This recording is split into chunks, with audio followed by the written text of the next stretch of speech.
How much of this would you put down to a lack of understanding of history?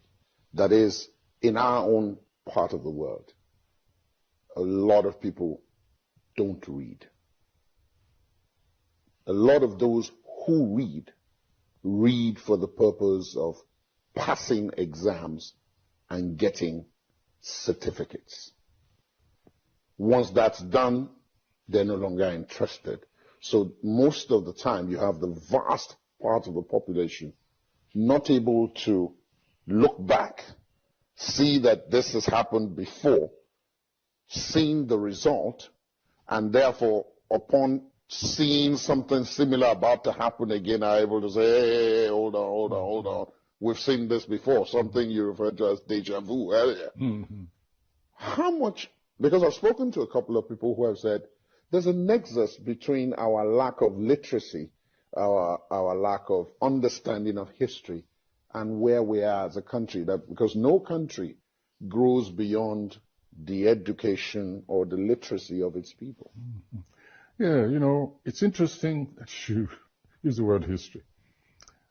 I hear many people just either do not know history or do not understand the purpose of history. And then there's a different group also who are very selective about history. They know how to distort or misuse history. Take, for instance, when this incursion of the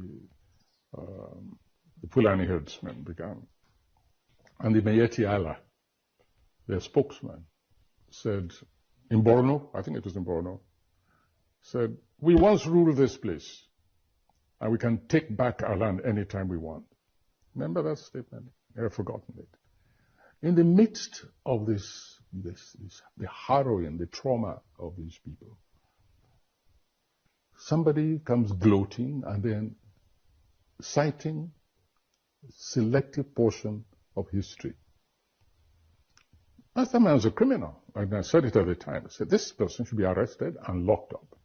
Who says he wants to repeat this history of conquest? He's actually doing it. He's admitting either knowledge before, after, or support anyway.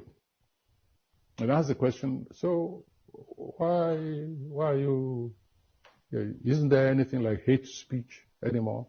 Why are you proscribing IPOB without proscribing Miyetti Allah? Whose spokesman dares approve the killing, the dispossession of people? Who's choking off our breadbasket, at least one of the directions of the feeding of this nation, chasing farmers of the nation, creating a situation of food scarcity, one of the biggest security threats you can launch against any people, either internally or internally. So that's also a way of knowing history, but disowning history, because you only take a small portion, you disown the rest of it. It doesn't exist. Again, if I may cite Putin, the same thing Putin saying to the Ukrainians, you are once part of us. We have a right to continue to dominate you anytime and to take you back anytime we want. What kind of human beings will accept that? Ukrainians are proving themselves one of the most courageous people at the moment. But it's interesting that you should raise the issue of history, because I would like to use every opportunity to ask, who was it that actually terminated the teaching of history in schools? Do you know that many of us didn't know for a long time that history was no longer being taught in schools? It was only a casual statement by Fashola at one time, I remember. I had to phone him. I said, wait a minute. I heard you said something the other day. Are you sure you have your facts right? He said, go and check. The history has been removed from the school curriculum. Now, those who removed that, they weren't fools. When I made inquiries, they said, oh, there were not enough teachers. Absolute balderdash. I mean, it was an insulting kind of excuse. No, they just did not want history to be taught, especially contemporary history. They didn't want people to know and learn from our recent history.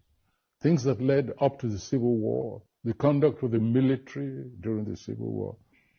And they're just cutting their noses to spite their faces, because there were also positive aspects. There were certain lessons learned here and there, from that episode. Even the attitude